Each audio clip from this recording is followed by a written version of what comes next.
అమ్మవారి యొక్క ప్రార్థన గావించి దూరబొమ్మలాట కథాగణానికి హాస్యగాడు అన్నలారా విన్నపములండి అంటూ ఏ విధంగా వస్తున్నాడు.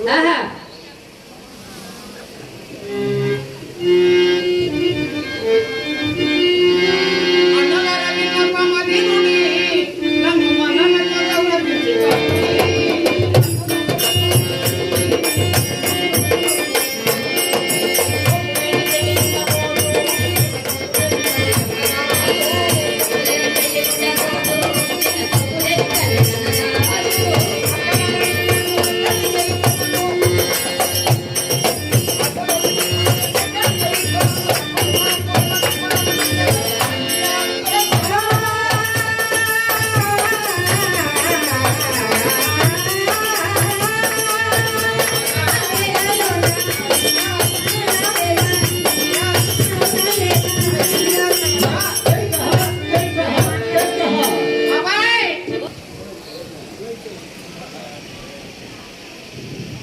ఈ భరత భూమిలో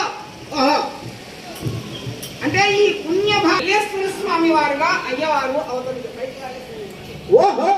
మాకు పూర్వజన్మ పుణ్యము 1000 జన్మల ఫలితంగా భావిస్తున్నాం. అవును, అటువంటి తల్లి పాదపద్మముల కథాగానం చేసే అవకాశం కలిగిన శ్రీ ఎస్ రామారావు గారు మరి దుర్గా మల్లేశ్వర స్వామి వారి యొక్క దేవస్థానం అధికారులందరూ కలిసి ఈ కళాకారులు ప్రాచీనమైనటువంటి తోలుబొమ్మలాట కథ అంతరించుకోకూడదు.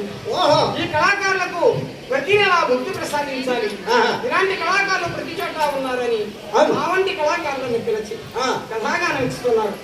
మరి వారి యొక్క ఆయుర ఆరోగ్య అష్టేశ్వర సంవత్సర భోగభాగ్యములు కలిగి పరిపూర్ణంగా వర్ధిల్లాలని కోరుకుంటూ